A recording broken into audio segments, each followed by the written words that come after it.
So we have received the brand new ARMA Hobby 172 scale model of the Curtis H-75. It was an early pressing. We just received this. Here, this is the box. We already did a box content video. And this here is the finished assembled model. Here's the finished build. It's not, I just started painting it, but in this video we want to do a full quality check on this model. How good is the fitting, what's included, what's not included, what is good about it, what is bad about it. We will do the full quality check. Let's go. Okay, now because what we have on these sprues here looks extra nice, and because Gregor of ARMA Hobby was so kind to send us one of the first editions of this kit,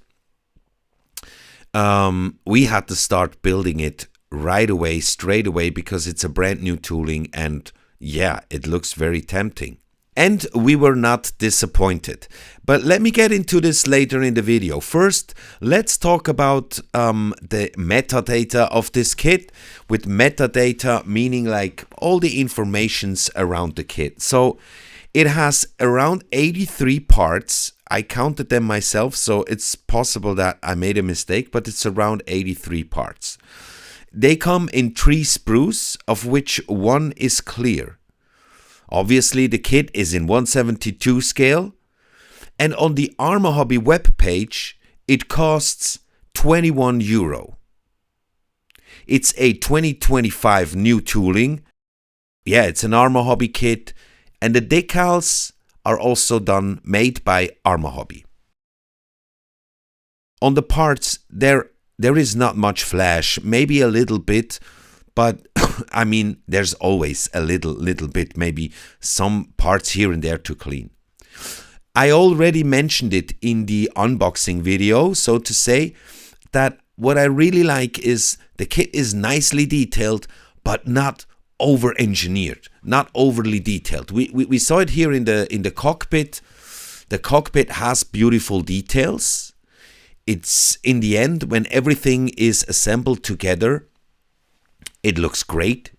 I don't know, there's not much missing. Of course, you can also always add more, but basically it's very well equipped, but it's not overdone. You're not losing your nerves just because you spend so much time assembling the cockpit only.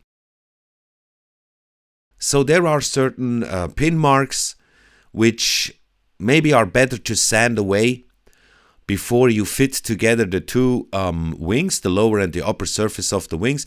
And the Curtis has a special construction.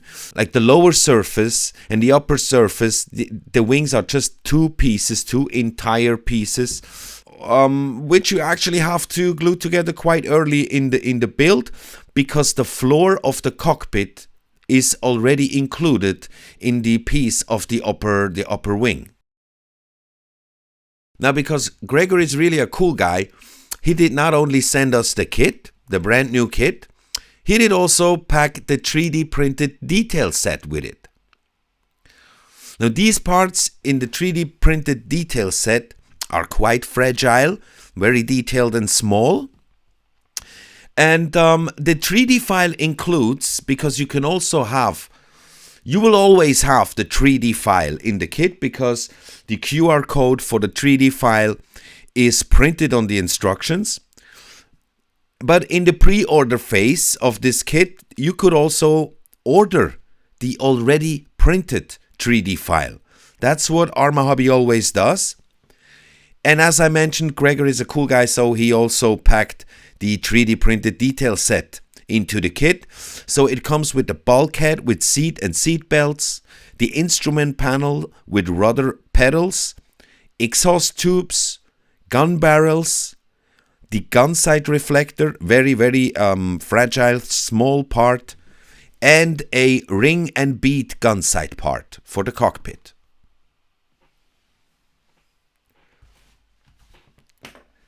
As a specific feature of this kit, we have a painting mask also included to mask the canopy pieces, the wheels, and yeah, one more clear part on the lower surface. Now, a specific detail is parts on the sprues, especially on the vertical stabilizer, contained raised panel lines. So majority of all the parts, they have the excess panel lines, the one we usually have. But on the vertical stabilizer, we have raised panel lines. I really like the combination of these two. The instructions, they come in ARMA hobby style, like quite informative, but not overly detailed. They are clear, and they also come with helpful notes, which is very nice. So all in all, the advantage of the ARMA Hobby Curtis H-75 model kit is not only that it's a fun build, but as I mentioned, I really love that it's well detailed but not over-engineered. And yeah, I think the Curtis H-75 in Armée de l'Air, the French Air Force version, is quite a rare topic. In 1/72 scale, I don't know how many kits we have in this scale, which are like modern kits, not the very, very old ones. I'm not aware of any famous brand which offers this. So please like the video if you also think we definitely need more Armée de l'Air model kits. Thanks a lot. And while you like the video, please do not forget you can also subscribe. It's completely free of cost. And if you really want to support the channel, you can become a member now. Memberships you'll find in my channel or here in the video. Down below there's a button, Become a Member. Click it and you will see all the perks that we offer. Thanks a lot.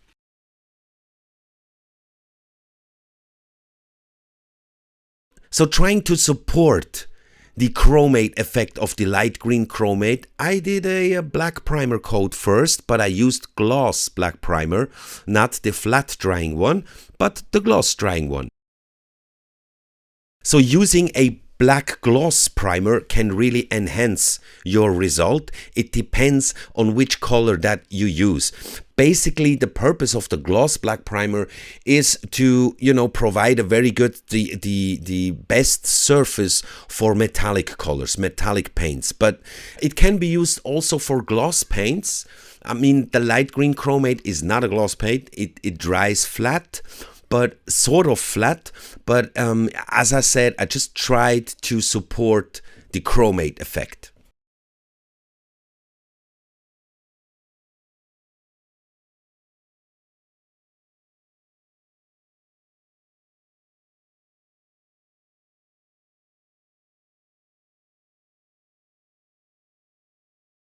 So here we have the painted pilot seat. That's not the pilot seat from the kit. That's the one from the 3D printed detail set. Comes with everything already there, like seat belts are there. There's a, this is the instrument panel with rudder pedals and the ring and bead gun sight. Here again on the fuselage halves, you can see what I mean. It's nicely detailed, but not overly detailed. There are a few decals to apply, but not too many. Like, it's an easy, quickly session to get a grip with those decals. It's actually perfect. The decals are nice, they behave okay, but so far I was only applying these small ones for the cockpit, so it's not very representative of the decal quality. So we have to wait until I really apply all the decals. And the interior part of the floor, which is directly included in the wing part.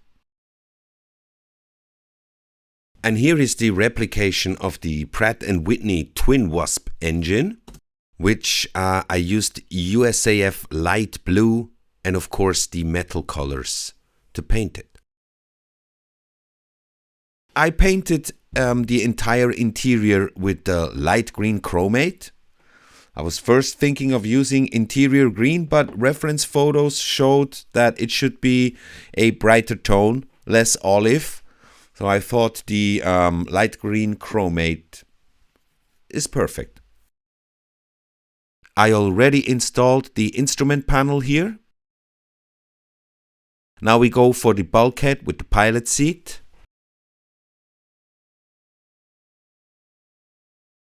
So now that the instrument panel and the bulkhead with the pilot seat are sitting very nicely in there, it was time to actually put the two fuselage halves together. Okay, now first speaking in general of the fitting of the main parts. It's top. It's very good. Everything fits together very nicely.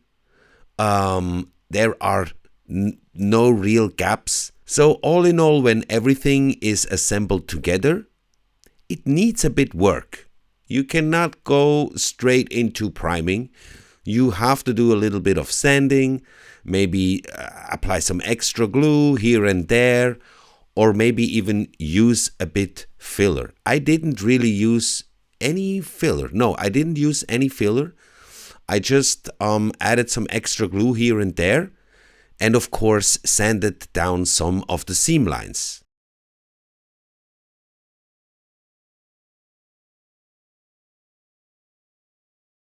Now I really like the way that we have the horizontal and the vertical stabilizer assembled together in one piece, and you can kind of snatch it in and onto the back of the two fuselage halves, and it fits perfectly in there.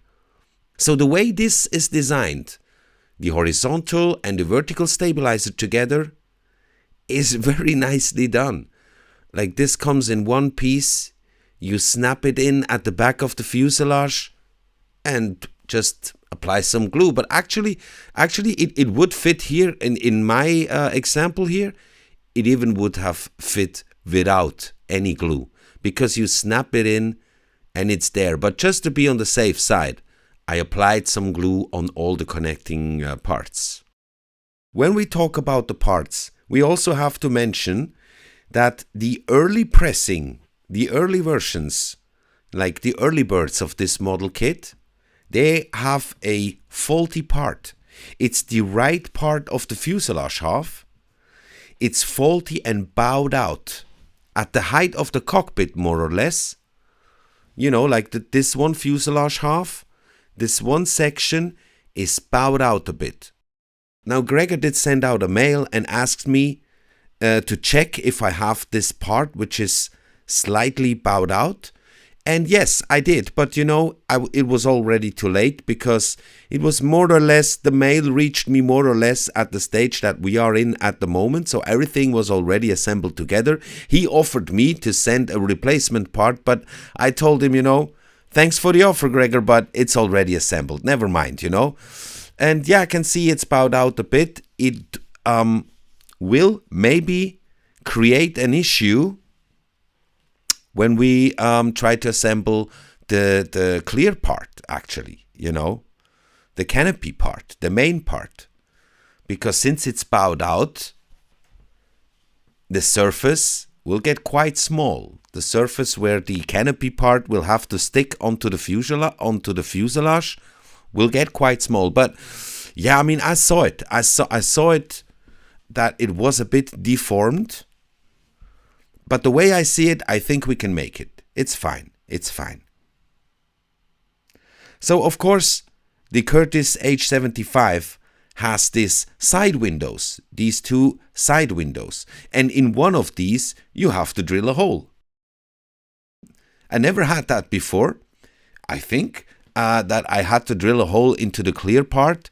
But yeah, everything went down fine, better than I thought. So it was time for the ritual bath of the clear parts in my Blink floor shiner. I really do believe it makes a difference and leaves a very nice glossy surface on the already glossy clear parts, and it also protects them. So these are the masks which ARMA Hobby includes in the kit. As I mentioned, there are masks for the canopy pieces and masks for the wheels. Quality-wise, they are very nice. They are very good. Nothing to worry about. The only thing is that the instruction does not include a masking instruction. So you just have to do it yourself, but it's easy actually because, yeah, there are not so many parts.